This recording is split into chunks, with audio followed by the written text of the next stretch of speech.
Good morning, friends. I hope you all will be good at your place, and I'm also good at my place. And today, everything is compulsory nowadays. So today I am here to present you one topic in English grammar, which is question tag. So I am presenting you a small video about it. So I hope you will be viewing the video again and again and getting knowledge of this topic. First you will see one small table given here, which contains a short form of helping verbs. Different helping verbs are there and their short forms are there, which is very useful in this topic.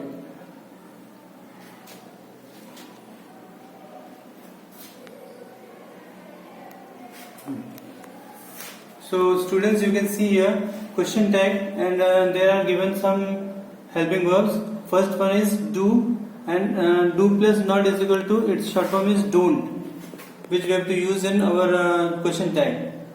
The second one is does plus not is equal to doesn't, did plus not is equal to didn't, am I is equal to aren't I, then is not is equal to isn't,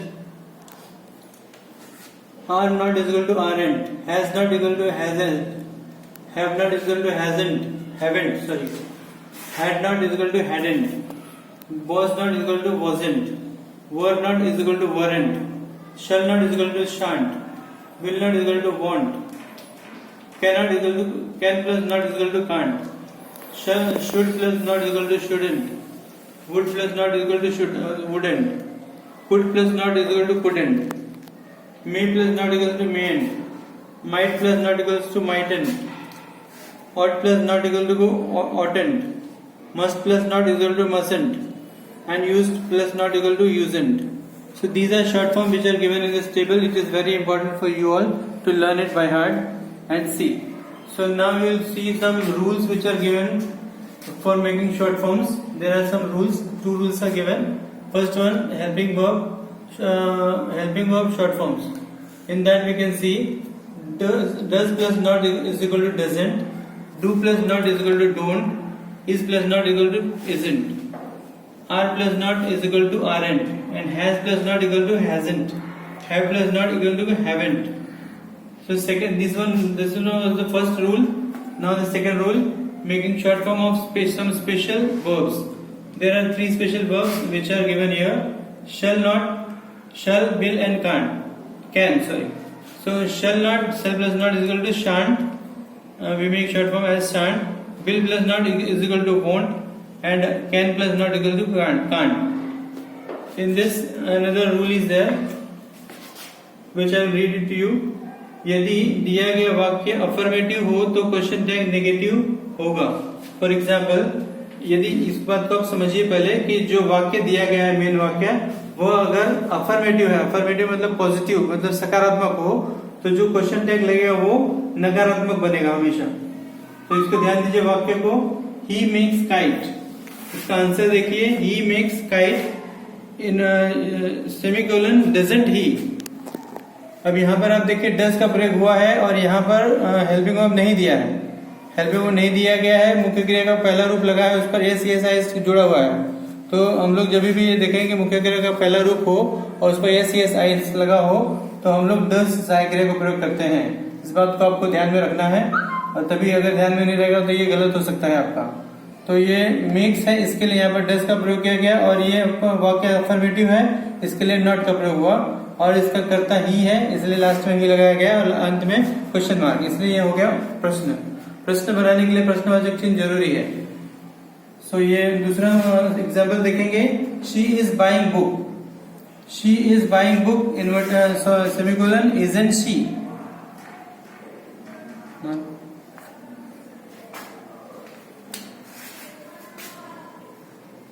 यहाँ देखिए, she is buying a book semicolon isn't she. अब यहाँ पर helping verb she दिया हुआ है, इसलिए यहाँ पर इसका प्रयोग किया गया, और ये वाक्य नकारात्मक नहीं सकारात्मक है, इसके लिए यहाँ पर नॉट लगा है, ये नकारात्मक बन गया. नियम देखिए, अभी नियम जो बताया गया उसके अनुसार ये वाक्य बदली किया गया. तीसरा सेंटेंस है, I shall do my homework daily. I shall do my homework daily semicolon shan't I. अब यहाँ पे शल है, तो शेल के लिए यहाँ पर नियम आपने देखा है, यहाँ पर जो इरेगुलर मतलब स्पेशल वर्ब के लिए जो फॉर्म है यहाँ पर शेल, ये इधर शेल नॉट शांत हो जाता है, तो इसलिए यहाँ पर शांत हो गया है, शांत आई। उसका दूसरा नियम है उसमें ही, यदि दिया गया वाक्य नेगेटिव हो तो क्वेश्चन टैग अफर्मेटिव होगा। मतलब वाक्य जो है मेन वाक्य दिया गया अगर वहां नेगेटिव है, यहाँ नॉट लगा है मतलब नेगेटिव है, तो नेगेटिव है तो ये जो क्वेश्चन टैग बनेगा वो सकारात्मक होगा, मतलब अफर्मेटिव होगा, मतलब वहां नॉट नहीं लगेगा। तो देखिए आंसर में he does not sing a song, answer कैसे लिखा गया है, he does not sing a song in semicolon does ही।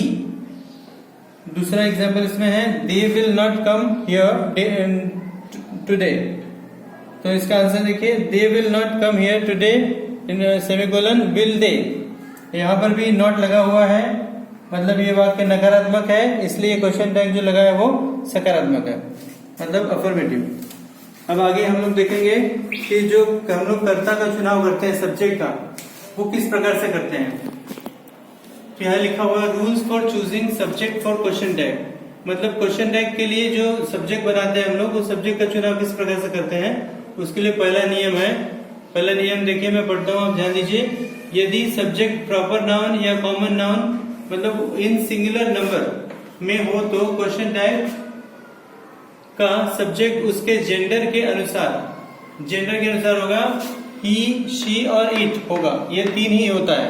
मतलब ऐसे केस में अगर वो जो हमारा सब्जेक्ट है, जो दिया हुआ सब्जेक्ट है वो प्रॉपर नाउन है या फिर कॉमन नाउन है और सिंगुलर नंबर में है, तो उसमें हम लोग क्वेश्चन टैग जो बनाएंगे वो ही, शी, इट से बनेगा। ही और शी मतलब जो लड़का या लड़की हो, मतलब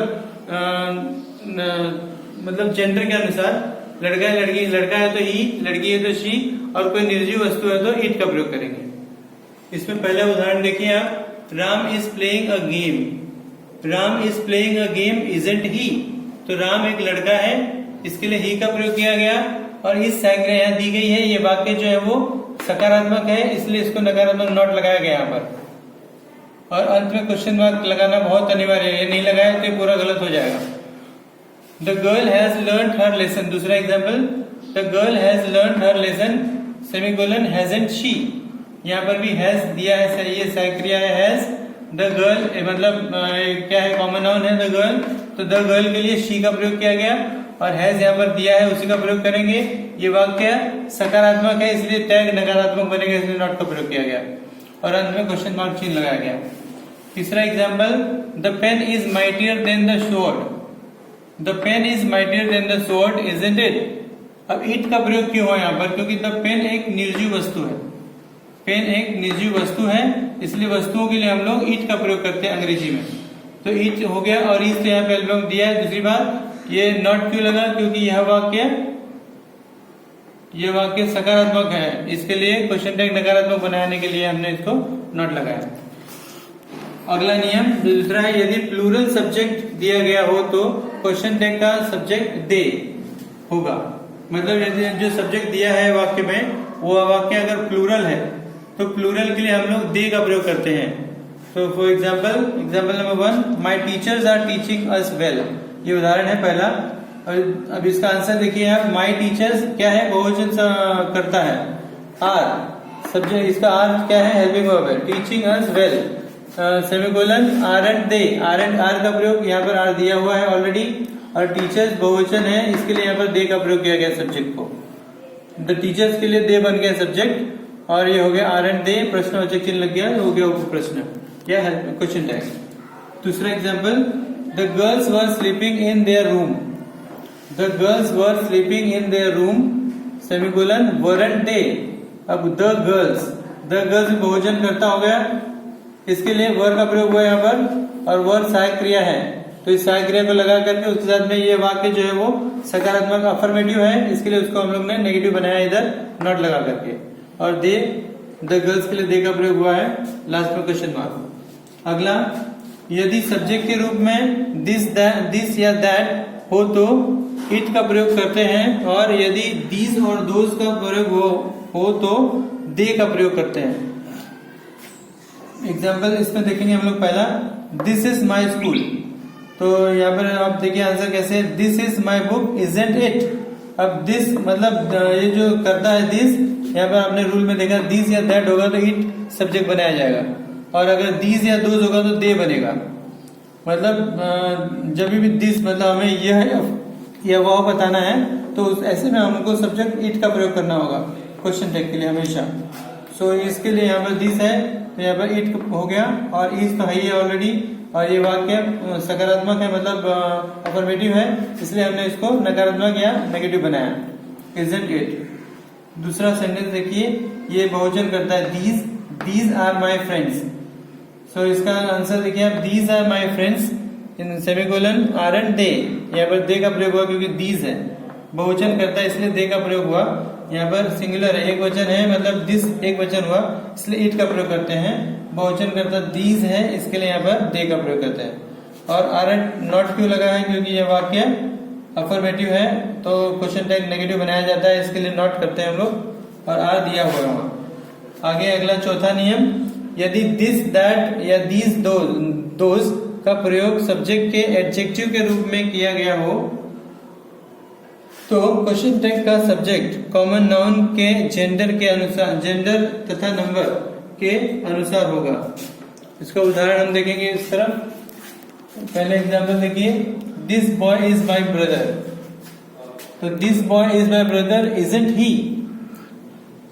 अब देखिए अब उसमें ये जो जेंडर इसका क्या है, दिस बॉय, बॉय में लड़का है, इसके लिए ही हो गया उधर, ठीक है। और हेल्पिंग ऑफ दिया ही गया ऑलरेडी इज, तो इसका प्रयोग करेंगे, वाक्य अफर्मेटिव है इसलिए नेगेटिव कर देंगे क्वेश्चन टैग में। These books are very expensive, these books are very expensive semicolon aren't they. यहाँ पर देखिए दीज बुक्स है, इसके लिए दीज के लिए दे का प्रयोग किया गया, बाकी नियम सेम है। आर हेल्पिंग ऑफ दिया ही है ऑलरेडी, और ये वाक्य जो अफर्मेटिव है इसके लिए यहाँ पर नॉट का प्रयोग करके उसको नकारात्मक अफर्मेटिव नेगेटिव बना दिया गया है।